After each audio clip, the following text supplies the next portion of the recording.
What's up, guys? Sub-Zeric here, back for another VOD review. Today, we're doing another wasianiverson VOD review. This is his Smurf account, if you can even call it that, because, I mean, look, he's 1400 LP, rank 34 NA on his Smurf account. I mean, it's just insane. 183 games played. This is, way fewer than anybody. I mean, his main account is actually literally, wow, I didn't even realize this, tied for rank 1 right now between wasianiverson and Marcel. So congrats to Marcel for tying for rank 1. That's kind of hilarious. They're the exact same LP, which is wild. But I mean, between his two accounts, he is sitting over 3,000 LP, which I'll probably throw that in the title, and it'll tilt some people because they'll be like, that's not really 3,000 LP. And I mean, like, yeah, duh, nobody's actually 3,000 LP. But I mean, a combined 3K LP across two accounts is, I mean, just absolutely insane. These are like YBY1 numbers, hitting rank 1 on, two servers at the same time. And maybe, I mean, he says usually in his titles that he's going for rank 1 plus rank 2. And, maybe someday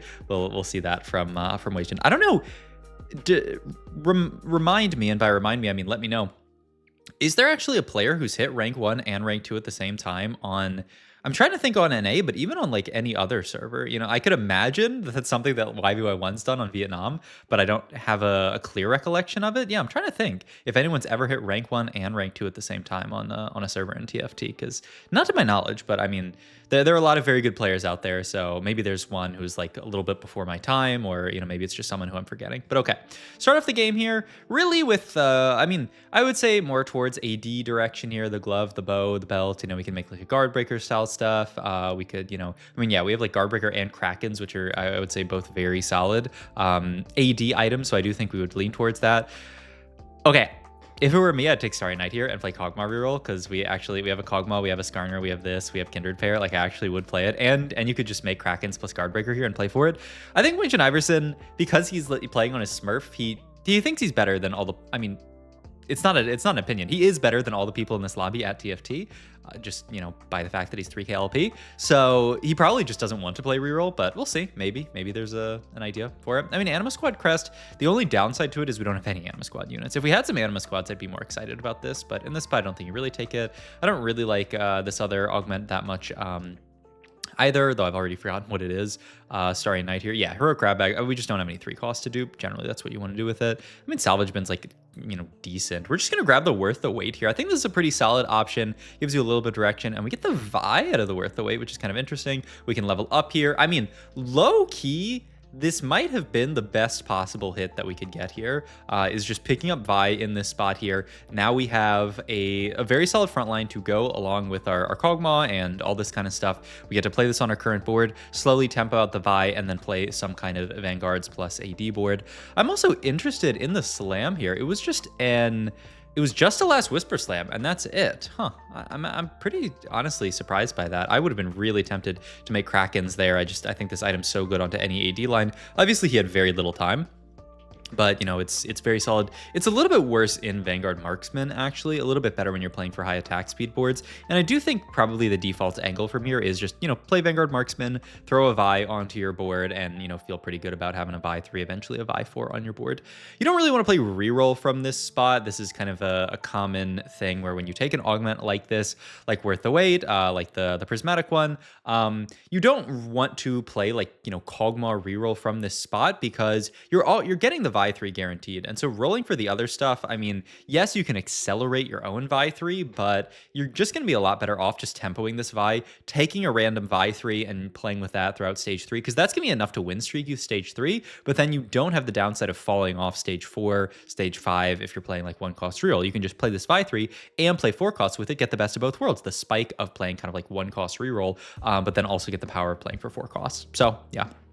Going to carousel here. We've held this belt open for a while, and since we did make LW, yeah, I think this is the idea from Wasian here, is that he wanted to greed specifically for the Sterax. I think this makes perfect sense. I mean, still, he could have made the Krakens if he wanted to, but I think leaving the belt open, not making the guard breaker, makes a lot of sense when you know that you're going to get to a Vi 3, maybe a Vi 4. Sterax is one of her best items because she is an AD unit that has a bunch of HP, getting more HP, scales with Vanguard, getting a shield skills with Vanguard. It's just everything about Vi is just a perfect Sterax holder. If you look at just like Vi 3 stats, Sterax is, I think her best, if not her best, then one of her best items. Other items that tend to perform well are stuff like Sunfire and Even Shroud, just because you want utility, and you know they tend to, if you're playing like Vi Reroll with like Kog'Maw and the other stuff, you can just throw items onto her. But we'll see what the rest of the items end up being here. But I mean, I do think this build makes perfect sense. Sterak's fantastic item here, and yeah, we're getting out of the stage with LW plus Sterak's made. We're still re-rolling this last component here, just looking for something slightly better. And our board is just, you know, a few. I mean, we're playing a couple of Vi's on this board right now, just to make sure that, you know, I mean, this is our strongest board, right? We don't have 4 Vanguard to play yet. It's kind of interesting. He's almost looking at not making Silas 2, which seems crazy to me that you wouldn't just grab the Silas 2 immediately here, grab Kog'Maw as well. He's holding on to the, wow, I'm kind of, yeah, this is a little bit wild from Wasian here. That he's actually just going to hold on to the LeBlanc in this spot to keep the opportunity open to maybe play a Cypher at some point. I mean, obviously, Cypher not bad in these type of scenarios because, you know, you're going to get the AD onto the Vi, but he kind of gives up on it at this point. Not holding onto the Silas's at all here kind of means that he's not at all interested in playing for a Vanguard Marksman game from this spot, which, like I said, I would think that is kind of like the default option here. Also, yeah, sorry, I'm just gonna pause it on pause here, and hopefully that fixes it. This thing usually doesn't lag that much, but okay. We have Vi 3 here, that's enough to spike us here. We don't have to go for any kind of early level here. Looking at Vi items or just items in general, I mean, he's hovering the sword open. I mean, we could go for another Starax if we can get there. We don't really have a great slam here. I mean, if we're playing Vanguard Marksman, you would make Winsu's here. So yeah, I'm actually kind of curious to see what we end up playing here in this spot here, because I mean, all indicators are not that we're playing Vanguard Marksman here. I don't really think it can be a speed kills. Definitely doesn't want to be last stand here. Trade Tracker is an interesting idea. We have all this HP to play with. I mean, I don't think the other options are very good. Yeah, Trade Tracker here, really, really nice. I mean, okay, so I will pull up, and this will actually give some time if the VOD needs time to buffer. So there's a few tools. I like the Perfect Synergies tool from Tactics.tools. So pull up Tactics.tools, go to Perfect Synergies, and you can just check off Trait Tracker here. You can even say level 7, and then throw specific units that you want on this board. Actually, I've not really seen people build that with Vi, so I wonder, yeah, there's like none with Vi on the board just because it's not. I mean, you can pull up level 8, and you'll get some boards for Trait Tracker here, I'm sure. But yeah, I mean, she's not you know, a traditional unit that you would build Trait Tracker around. So let's drop this down. I think, you know, you can throw in stuff like Alistar and see like these are a lot of very easy level 7 boards to proc Trait Tracker. You know, you'll usually be throwing in units like Mundo and like Rost and like a Divinicore unit tends to be very good here. So I'm kind of curious. I mean, we don't actually have Cog. We have Kindred Rost here. I feel like, oh, and we have Cog as well. I mean, it's probably something like Rost, Kindred. Oh, and then this one's gonna be quite hard to hit on level 7, so maybe not even that. Maybe just play down more for like one of these Rost ideas and just pick up the rest of this stuff. We'll see. We'll see what route Wasian wants to go to proc this here. Graves another unit that can be used. Yeah, I mean, you can push. One thing that you can do with Trait Tracker just to make your life super easy is just push fast level 8. And then, you know, if you push level 8, then, you know, it's very easy to proc Trait Tracker.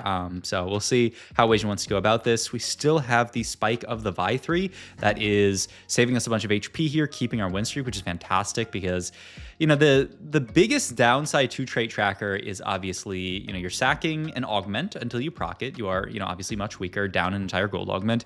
And then also the kind of dizziness that comes with actually just trying to proc it. And then also making use of all of the emblems. We have one Reforger right now. Very often you want to reforge a bunch of the emblems to like try to get to, you know, your best board. But yeah, it's actually like very difficult, I would say. And we have, wow.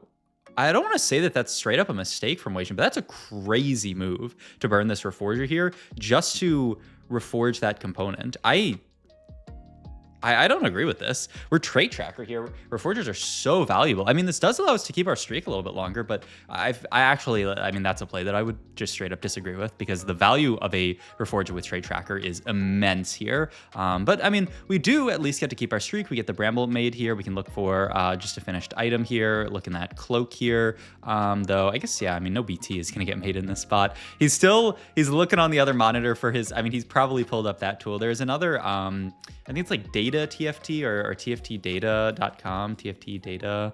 Yeah, it's one of those websites. I'm sure somebody can, I mean, you can't probably post the link in the comments down below, but you can, it's the one that's like, it has a lot of like Chinese tech on it. And that one also has a Trait Tracker tool that's pretty helpful as well. So just use one of those. I know some people are like, I want to like learn how to do it myself. And like, yes, that is admirable to like try to learn, the best way to proc trait tracker and all this stuff. But what's a lot easier is just using a tool that, I mean, no matter what tournament you're playing in, you're going to be able to use that. And it'll just, I mean, you'll learn what traditional kind of like combinations. If you just use that tool and play trait tracker a few times, you'll learn the combinations of units that will get you there. So, I mean, yeah, just use that tool. In any case, Wasian spot fantastic here with the Vi 3, managed to win streak this entire stage here, which is huge. We're holding on to that Alistar Mundo, like we talked about. That is a very traditional way to proc trait tracker here. He's thrown in Jarvan, which would pair with the Rost pretty well. Has Morgana in here. Ooh, some interesting ideas. Aurora, not actually the best for trait tracker, but is a great unit.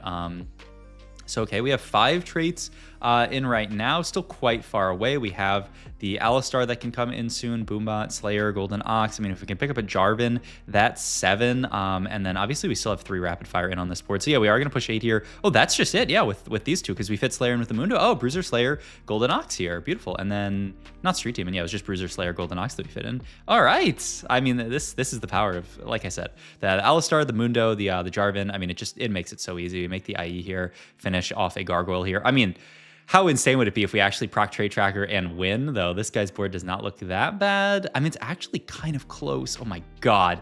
I mean, this might be the world's first proc trait tracker and win from wasianiverson. That's insane. Oh my God. You could take Pandora's items here. I think, I mean, you have to, right? Oh my God. And now we pick up a Dynamo emblem. We also have Vanguard emblem that we're probably gonna hold on to. Maybe a Divinicore emblem as well. We already have 4 Dynamo in here. Oh my God. And then we can start rerolling stuff like the Exotech.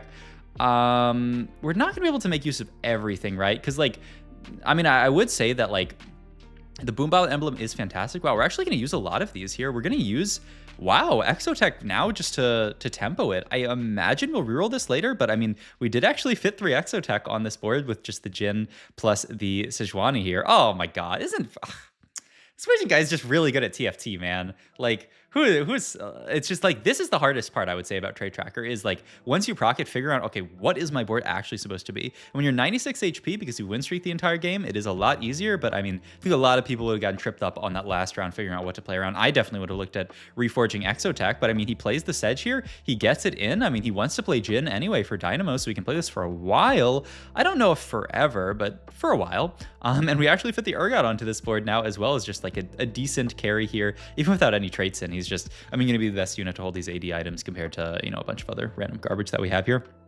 And then we can keep reforging. We can look to reforge the Street Demon +1. I mean, honestly, Wasian's so strong in his spot. I mean, the thing is, it's not like he has like a dummy here with an emblem on it. It's not like he can play for like a 10 Street Demon or 10 Anima Squad or something like that. I mean, one, he would have to find, yeah, I mean, it's just so far away. Like, you could, it's such a pipe dream to go for because you have to hit 10 and then roll like double Street Demon emblem or something like that. So I think Wasian's just going to play for a very high cap game with a bunch of emblems. I mean, 5 emblems is a prismatic augment. It's just straight up a prismatic, better than some prismatics. And so if you are able to make usage of 5 emblems, then you're just winning the game because you're up a prismatic when most people have a gold augment. So pick up another Aurora here, just still chilling on this board. Yeah, I wonder what we are going to keep down the line. I mean, Divinicore's, I think for sure we're going to keep Vanguard, Divinicore, and Dynamo, and I'm just wondering if we are going to keep Exotech down the line. It's really easy. I mean, honestly, you do probably keep it in because you get this chassis for basically free. You're adding Renekton down the line, which is going to be Bastion and Divinicore on this board. So you probably do keep it. So yeah, we just keep rolling this one, and I mean, what are we hoping to find? I'm not actually, what would be like the best emblem to find in this spot? I mean, Slayer's kind of funny. I don't think it really does that much. The best emblem here, I'm actually, I mean, you could just get like another Vanguard and play like 6 Vanguard for free. You could get another Dynamo, though honestly, like you want to play the Dynamos that you're playing right now. So I don't think you even really want Dynamo that much. Like that's kind of what I'm struggling with here is like what actually you would cut here. We roll into a bunch of, ooh, Marksman emblem here? and then you can throw that onto MF, and then you're already playing for Dynamo. I think this must be the answer. Yeah, Marksman Emblem, and it works. We already have it in with the Jin, and yeah, we just throw MF into Planner. The only thing is we're either going to be playing 5 Dynamo or we're going to be cutting like Morgana, just because like we probably want to play Jin, want to play Aurora for sure, and so I guess we're cutting Morgana, which is a little bit tragic with the Divinicore +1. I mean, you could also just play 5 Dynamo and live with it. So I mean, Weijin trying to. I mean, once again, he's a fantastic player, but I think even Weijin's a little dizzy here. But let's roll down here, pick up the Braum because we would really like to get in this this trade. Oh, we also, I didn't even think about it, but we have the Vanguard emblem plus corrupted chassis tech here. So that's part of the reason why he definitely was like, I'm for sure going to keep this exo tech, because it allows him to play this little tech here. Oh, I mean, it just all fits together. This is actually just so cool. I mean, isn't this what TFT is all about, man? But all right, we're trying to figure out items here. We make adaptive helm here. I mean, I do think we had that like a bunch of belts roll, and I do think it makes a lot of sense that we skipped a lot of those belts, because in this spot, you really just need damage items. You have a Vi 3, gonna be Vi 4 very soon. So you just want to play for that for sure.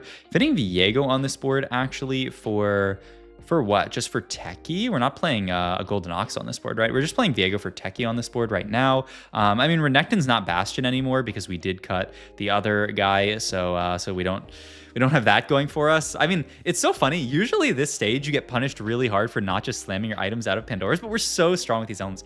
Okay, the Giga Greed is take the emblem here, but you probably, yeah, you probably just take a heel cut item here, guarantee your Morello. I think that makes a lot of sense. We have MF2, which is huge here. Going to continue to roll down here. I mean, now that we have Renekton 2, do you just play this over?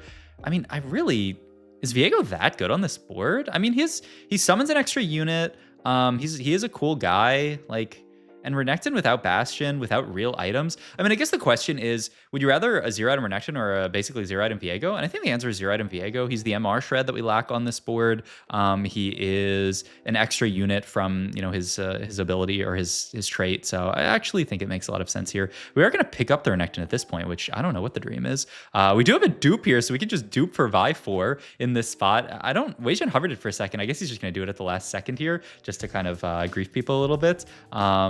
Why aren't we duping? What? I'm not crazy, right? That's our 27th Vi if we just have dupe here. I mean, I guess he's so confident we'll just save this dupe to use on like Braum 2 or something. Or we're saving the dupe for Vi 5 here. Yeah, I don't know. I mean, he's that confident we win the fight anyway without duping it. So, I mean, what a beast here. We do pick up the Vi 4. I mean, I guess actually we're still moored one, right? So he actually greets this there. Okay, it makes a lot of sense. We greeted here because we actually, like, hitting Ward 2 is really, really big in this spot. Okay, smart stuff from Weijin. I mean, this entire game's just been smart stuff from Weijin. It's just this was actually just such a pretty game to watch. We do hit the Ward 2 here. Now we can use the dupe on the Braum. If we had missed Ward 2, it would have been more important, but we ended up hitting it anyway. I guess we're going to take, an Aurora item here, and then we can just move this up to Viego. Yeah, seems very solid. But honestly, I don't know if it's even going to matter. I mean, this board looks disgusting. I mean, what are we even fighting here? Just like a pretty standard MF Zeri board here with a random street team in +1 just to... I wonder if they took that to deny, but who are they denying here? Maybe they're thinking Weijin was going to take it. I'm not sure, unless there was a secret like super vertical street demon player that I missed this lobby, which, I mean, a lot happened this lobby, so I wouldn't be completely shocked. But I mean, this game actually just brings it all together. It's Dynamo Flex, it's Vi playing around worth the wait, it's using Trait Tracker in a really intelligent way, it's the chassis tech. I mean, this game was so cool to watch. And I am talking basically as if it's over because I don't see how Pitsy's board could ever beat Weijin's board. I don't like... Weijin could like low-key frontline his backliners here and it would still be a win. So just a beautiful game from wasianiverson, showing why this guy is 3K LP across 2 accounts. I mean, he makes it look easy, but that is not an easy spot to play out whatsoever. That is just insane. Well, hope you guys enjoyed this video. If you did, please like, comment, and subscribe. Check out my Twitch and Metafy. All my links down below, and I will see you guys in the next video. Thanks for watching.